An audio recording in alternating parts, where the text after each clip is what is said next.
And here it is, the final and canonically second Rugrats Halloween episode made, not including the reboot, which of course, for the purposes of existing its own continuity, is its own thing.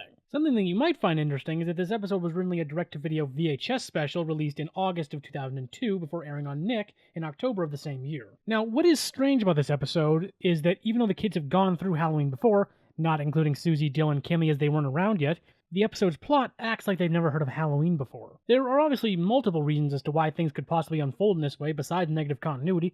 The kids are pretty young, and they probably never fully made the connection between the event that Angelica initially called Halloween and is now referring to as Halloween, really stretching the name obfuscation by the way, guys. Probably because even at that point, Angelica didn't even really know what it was. What's trick-or-treating? I don't know. With her now being able to give them a more concrete explanation of what it is. Another good reason, and this is purely conjecture on my part, this episode might have been intended to replace Candy Bar Creepshow as the Rugrats Halloween special that comes on every year. In contrast to the previous episode, this one is also the whole 22 minutes. But my possibly incorrect assertion aside, we begin. Much like the first, the episode starts at the Pickles with Dee Dee making jack-o'-lanterns. This time, Betty is helping, taking a break to get the kids out of the pumpkin guts. Also, Stu is amped and ready for Halloween. He's more excited about Halloween than all the kids put together. Gee, who would have guessed? This time, not only is Drew here, but Charlotte is also present, which is good because they're the last line of defense between Angelica and the candy bowl. And, as we later learn, if they catch Angelica eating one more piece of candy before Halloween, no tricks or treats. And, like I said before, as is typical of these kinds of events, Angelica is the one to explain to the babies what's going on. Don't you know anything? Halloween's the bestest holiday there is. You dress up and go trick-or-treating, and you get lots and lots of candy. During this, though, the Finsters show up, with Chucky being the only kid Stu's scary mask works on, as is expected of him. More to the point, though, the fact that Chucky is having a real rough go of it right now is worrying Chaz, which is why he's worried about their plans tomorrow. For you see, tomorrow night, on the 31st, the kids and their parents are visiting a Halloween event at the amusement park. So, in an attempt to alleviate the worry that it might be too scary for them, the adults hit on the notion of dressing the kids up in costumes so they won't feel as scared, with Chucky in particular getting chosen to be a werewolf, which, unfortunately, only gives Angelica an idea for something that she can now add to her description of costumes for Halloween, getting to zero in on Chucky's anxiety about being dressed as a werewolf. Whatever you dress up as, you turn into for real. This info only giving Chucky a nightmare about being turned into a werewolf, which is a reference to old horror movies in black and white, during which he gets chased by angry villager versions of his friends and family. By the way, Kimmy, perfectly happy being a witch for Halloween. So, later that night, as the parents and kids assemble, we learn that not only is Tommy in a matching vampire costume with his dad, enjoying the cape, by the way, the twins are going as bats, and Dale is a spider. And while we're talking about costumes, get a load of Chaz. I think we have to assume that this was Kira's idea. Otherwise, Chaz is a lot more into having a Japanese wife than we thought. Regardless, all his friends being more gung-ho about costumes is not helping Chucky to enjoy being a werewolf. Perhaps his feelings would change if he went to where the wild things are. Though, before they all leave for the night, Angelica tries one more time to get candy from the bowl, getting busted and being forbidden to trick-or-treat at the park, with Chucky's hesitation presenting a new opportunity to still get candy, telling the babies that as a princess, she can turn the babies back to normal.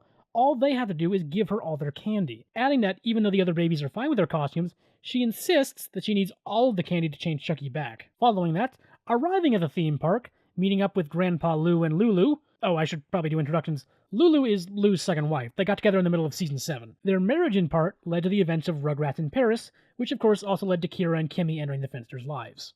Though returning back to present circumstances, Lou and Lulu offer to watch the babies while the adults do their own thing at the park. And, as it turns out, the Carmichaels are also here.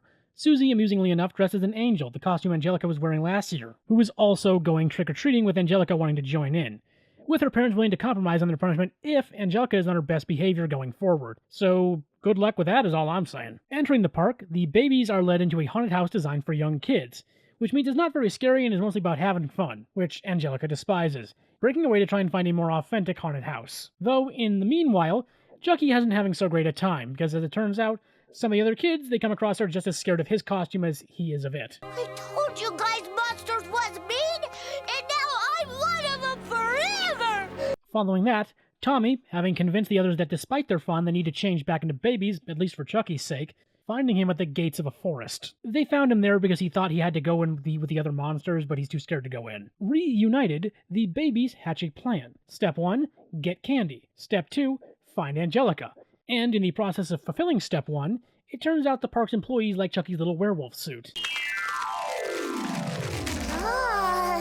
Whatever these employees are getting paid is not enough because, quite frankly, they are just turning this day around for him. Taking care of Step 2, the kids spot Angelica entering a haunted house more geared towards mature audiences.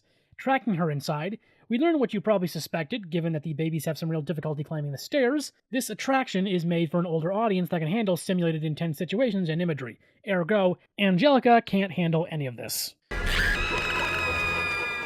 Why don't we momentarily check back in with the adults for a minute? During this, we find Stu holding up the apple bobbing line due to losing his fangs. And back to the babies. The kids, having caught up with Angelica, who having fled further into the house, namely the assembled group of her and the babies are now in the haunted house's cemetery, she initially refuses their request to turn them back into kids, as she wants them to first help her get out of there, with Chucky being the one to get her to acquiesce. So, having done the incantation to turn the babies back to themselves, the gravity of the situation finally sinks in. They're a bunch of babies in the middle of a haunted house.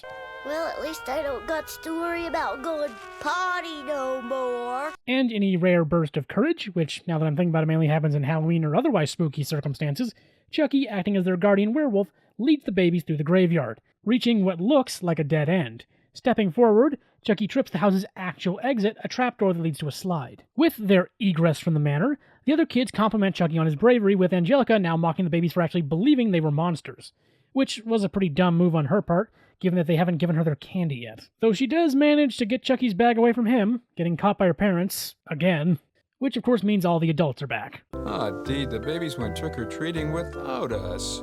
Now, Stu, if you want, I'll take you later.